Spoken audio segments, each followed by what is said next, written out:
আসসালামু আলাইকুম সবাইকে, আশা করি সবাই ভালো আছেন। একটা প্রশ্ন যদি আপনাদেরকে করা হয় যে বাংলাদেশের ক্রিকেটে টি-20-তে রেকগনাইজ টি-20-তে সবচেয়ে ফাস্টেস্ট সেঞ্চুরি কার, উত্তরটা হচ্ছে হাবিবুর রহমান সোহান। ৩৫ বল থেকে ১৭ রান করেছিলেন এবং সেই টুর্নামেন্টটা ছিল বাংলাদেশ ইমার্জিং টিম না এইচপি টিম বাংলাদেশ, তারা গিয়েছিল এশিয়ান কাপ, ইমার্জিং এশিয়ান কাপটা খেলতে এবং সেখানে হংকংয়ের সাথে ৩৫ বল থেকে একটা সেঞ্চুরি পেয়েছিলেন হাবিবুর রহমান সোহান। সেটা হচ্ছে ফাস্টেস্ট টি-20 সেঞ্চুরি বা বাংলাদেশি প্লেয়ার। এখন যদি আপনাকে জিজ্ঞাসা করা হয় ওয়ান ডে ফরম্যাটের ফাস্টেস্ট সেঞ্চুরিটা কার, তিনি সেকেন্ড ফাস্টেস্ট হয়েছেন। একটা সময় পর্যন্ত ফাস্টেস্ট ছিলেন, এখন সেকেন্ড ফাস্টেস্ট হয়ে গেছেন, কারণ মোসাদ্দেক হোসেন সৈকত তিনি সেখানে সেঞ্চুরিতে ভাগ বসিয়েছেন এবং মোসাদ্দেক সৈকত তিনি ৪৫ বলে একটা সেঞ্চুরি করেছিলেন গত ডিপিএলে, যেটা আমার যতদূর খেয়াল পড়ে। বাট দিন শেষে এমন একজন ক্রিকেটার হাবিবুর রহমান সোহান, যিনি ফাস্টেস্ট যে তালিকাটা আছে বাংলাদেশের হিস্ট্রিতে, সেই ফাস্টেস্টের তালিকায় অনেকগুলো রেকর্ডের মধ্যে তার নামগুলো চলে আসে, because he is a very aggressive minded batter.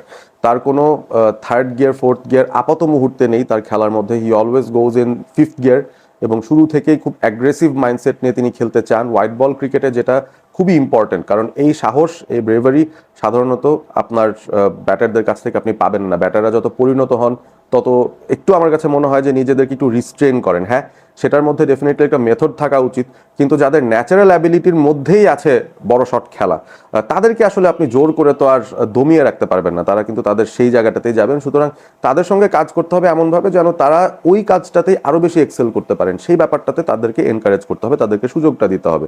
But picking someone like Habibur Rahman Sohan is a risk, এবং সেই রিস্কটাই আসলে বাংলাদেশ ক্রিকেট বোর্ড তারা নিতে নিতেও নেয় না। ব্যাপারটা হচ্ছে এরকম আর কি। হ্যাঁ, আমার কাছে মনে হচ্ছে যে হাবিবুর রহমান সোহানকে এখনো পর্যন্ত পুরোপুরি ট্রাস্ট করতে পারছেন না বাংলাদেশ ক্রিকেট বোর্ড।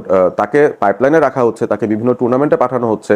মাঝে মধ্যেই তিনি ভালো একটা পারফরমেন্সের ঝলক দিয়ে আসলে দেখিয়ে দিচ্ছেন যে না, আমি কিন্তু আছি, দেখো আমি কিন্তু আমাকে পিক করার সার্থকতা প্রমাণ করছি। বাট তার পরবর্তী সময়টাতে গিয়ে দেখা যায় যে তাকে সেই প্রমিনেন্ট রোলটা আবারও দেওয়া হচ্ছে না, বা তাকে একটু পেছনের দিকে লাইনে রাখা হচ্ছে, because taking him is a risk. কেন রিস্ক?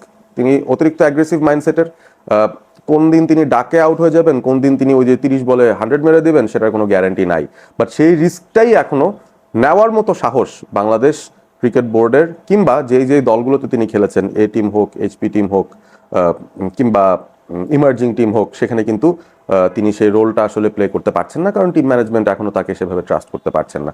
সবচেয়ে রিসেন্ট এক্সাম্পল সেই বিষয়টার, সেটা হচ্ছে এবার বাংলাদেশ ইমার্জিং টিম তারা যে সাউথ আফ্রিকায় গেল, সেখানে একটা 3 দলের ট্রাই নেশন, বা ট্রাই নেশন তো আর না, 3 টিম একটা টুর্নামেন্ট হচ্ছে, এবং এই ট্রিপল থ্রেট টুর্নামেন্টটার মধ্যে বাংলাদেশ ইমার্জিং টিম গিয়েছে, যেখানে তারা ওয়ান ডে ফরম্যাটের এই টুর্নামেন্টটা খেলছে, এবং সেই টুর্নামেন্টে হাবিবুর রহমান সোহান বাংলাদেশ ইমার্জিং দলের স্কোয়াডের মধ্যে আছেন। বাট প্রথম দুটো ম্যাচ চলে গেছে, বাংলাদেশ একটা ম্যাচ হেরেছে, একটা জিতেছে। হাবিবুর রহমান সোহানকে কিন্তু 11-এ রাখা হয়নি, এবং ওপেন করেছেন কারা? মাহফিজুল রবিন এবং তারপর জাকির হাসান। আর তারপর থেকে আরো বেশ কিছু ব্যাটাররা আছেন যারা আসলে টপ অর্ডার ব্যাটারি। শাহাদাত দীপুর কথা বলতে পারি, মাহিদুল অঙ্কনের কথা বলতে পারি, ইফতেখার ইফতির কথা বলতে পারি, যিনি গত ম্যাচে দারুণ একটা ব্যাটিং পারফরমেন্স দেখিয়েছেন। সো এই ধরনের ব্যাটাররাও কিন্তু সিরিয়ালি আছেন। তো হাবিবুর রহমান সোহানের জায়গাটা এখানে আসলে কোথায়? তাকে স্কোয়াডের সঙ্গে নিয়ে যাওয়া হয়েছে, অবভিয়াসলি হয়তো কোনো না কোনো একটা ম্যাচ তিনি পাবেন, but why is he not the first priority যদি আপনি একটা ওপেনিং প্লেয়ার চিন্তা করেন? মাহফিজুল রবিন দারুণ খেলেছেন এবারে ডিপিএলে, তার পারফরমেন্স অসাধারণ ছিল, চমৎকার ছিল, এবং হি ফুললি ডিজার্ভস যে আসলে একটা যে কোনো টিমে, এইচপি টিম হোক, ইমার্জিং টিম হোক, এ টিম হোক, মাহফিজুল রবিন অন্তত ওয়ান ডে ক্রিকেটে বা 50 ওভার ক্রিকেটের জন্য তাকে ডেফিনেটলি চয়েসের মধ্যে রাখা উচিত, এবং রেখেছে। I am very happy with that. Zakir Hasan similar, তিনিও আসলে জিম্বাবুয়ে এ টিমের সঙ্গে ভালো খেলেছেন, সেই টিমের ক্যাপ্টেনও ছিলেন। এক্সপিরিয়েন্স ফ্যাক্টরের একটা ভ্যালু তিনি অ্যাড করেন, এবং সেই সাথে এই দলটার উইকেট কিপিংয়ের কাজটা হয়তো তাকে করতে হয়। সো সব মিলে জাকির হাসানকেও দরকার হবে ডেফিনেটলি। বাট এই দুজনকেই দিয়েই কি ওপেন করাতে হবে কিনা, আমার কোয়েশ্চেন হচ্ছে সেটা। যেহেতু টপ অর্ডারের বেশ কিছু ব্যাটার এই 11-এর মধ্যে অলরেডি আছেন, যে কোনো একজনকে যদি আপনি রিপ্লেস করেন, ফর এক্সাম্পল আপনি অঙ্কনকেও রাখছেন, জাকিরকেও রাখছেন, দুজনই তো আসলে কিপিং করতে পারেন, যে কোনো একজনকে রাখেন, এবং সেই জায়গায় হাবিবুর সোহানকে যদি আপনি ওপেনিং করান, জাকির হাসানকে কিন্তু আপনি ইজিলি 3-এ খেলাতে পারছেন, কোনো সমস্যা কিন্তু নেই সেই জায়গাটায়। মাহফুজুল রবিন এবং সেই সাথে হাবিবুর সোহান তারা যদি ওপেন করেন, সেই ক্ষেত্রে কিন্তু একটা নতুন উপায় বাংলাদেশ খুঁজে বের করতে পারে। 89 রানে অল আউট হয়ে যাচ্ছে, এই ধরনের ব্যাপার হয়তো হাবিবুর রহমান সোহান থাকলেও হতে পারতো, বাট তিনি একাই আসলে 30 বলে 89ও করে ফেলতে পারতেন উইথ দ্যাট অ্যাটাকিং ইন্টেন্ট। প্রতিপক্ষকে তো কিছু দিয়ে আপনার ভরকে দিতে হবে, সেই কাজটা আপনার কার কার মাধ্যমে করব, কার মধ্যে সেই এক্স ফ্যাক্টরটা আছে। এই ইমার্জিং টিমটার মধ্যে আমার মনে হয় যে সোহানকে আন্ডার ইউটিলাইজই করা হয়েছে, এবং তাকে এখনো পর্যন্ত যে সুযোগ দেওয়া হয়নি, তার পোটেনশিয়ালটা কি হতে পারে বিদেশের মাটিতে, সাউথ আফ্রিকার কন্ডিশনে তাদের বোলারদের এগেনস্টে, সেটা কিন্তু দেখার সুযোগ আমরা আলটিমেটলি পাচ্ছি না, বঞ্চিত হচ্ছি। সেই গদ বাঁধা ওই সিস্টেমে যাওয়া, যে বেসিক ক্রিকেটারদেরকে আমরা সুযোগ দিচ্ছি, বাট একজন এক্স ফ্যাক্টরকে কিন্তু আমরা ইগনোর করে দিচ্ছি সেই চান্সে, এই ব্যাপারটা আমরা একটু কি এক্সপ্লোর করতে পারি কিনা। আই এম নট সেইং যে what BCB is doing is wrong, but আমার কাছে মনে হচ্ছে যে আমরা আর একটু সাহসী হতে পারি কিনা। কারণ হাবিবুর রহমান সোহান ইতিমধ্যে প্রুভই করে দিয়েছেন যে তিনি on his day he can destroy bowling attacks. মানে এই ধাঁচের একজন ব্যাটারকে আমরা আসলে শুধু স্কোয়াডে ক্যারি করে নিয়ে লাভটা কি, বা নেটে তাকে দিয়ে ছক্কা মারিয়ে লাভটা কি, তাকে তো ম্যাচ কন্ডিশনে পারফর্ম করার সুযোগটা আমাদের দিতে হবে। সেই সুযোগটা আমরা তাকে কেন দিচ্ছি না, ব্যাপারটা আমার আসলে বোধগম্য হচ্ছে না। ইভেন মালয়েশিয়ার যে সিরিজটা হচ্ছে, এখানে জাওয়াদ আবরার এবং জিশান আলমকে রাখা হয়েছে ডেফিনেটলি, এবং তারাই হয়তো স্টার্ট করবেন, মালয়েশিয়ার এগেনস্টে বাংলাদেশের এইচপি টিম খেলবে।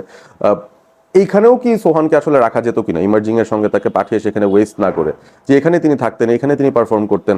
মানে ব্যাপারটা হচ্ছে এমন জায়গায় তাকে পাঠানো যেখানে তিনি 11-এর সুযোগ পান বা ম্যাচ টাইম পান, সেই ব্যাপারটা আসলে একটু কনসিডারেশনে আনা দরকার। কারণ অর্থোডক্স অনেকেই এই স্কোয়াডের মধ্যে আছেন ইমার্জিং টিমে, আনঅর্থোডক্স শুধুমাত্র হাবিবুর সোহান।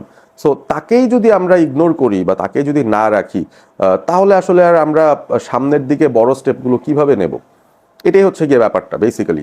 আপনি চিন্তা করেন যদি বীরেন্দার সেহওয়াগ থাকতেন, সেহওয়াগকে যদি আমরা বলতাম যে সেহওয়াগ তুমি তো বেশ আনঅর্থোডক্স, তুমি তো খালি মেরে খেলতে চাও, টেস্টেও তুমি 120-30 স্ট্রাইক রেটে খেলো, আল just let you sit back, মানে বাংলাদেশে থাকলে তার অবস্থা বোধ এরকমই হয়ে যেত। ট্রাভিস হেড, তার অবস্থা বোধ এরকমই হয়ে যেত। আমি যদিও বলছি না যে হেড বা সেহওয়াগের মতন ব্যাটার হাবিবুর সোহান, বাট আমি জাস্ট ইন্টেন্টটার কথা বলছি, the aggressive intent, the natural aggressiveness যেটা একজনের আছে। স্কিল লেভেলস তো ডিফারেন্ট ডিফারেন্ট আছে, বাট ন্যাচারাল অ্যাগ্রেসিভ ইন্টেন্টটা এবং সেটা অ্যাপ্লাই করার যে সাহসটা, সেটা কিন্তু খুব বেশি ক্রিকেটারের নেই, অ্যাটলিস্ট বাংলাদেশের হিসেবে আমি তাই মনে করি।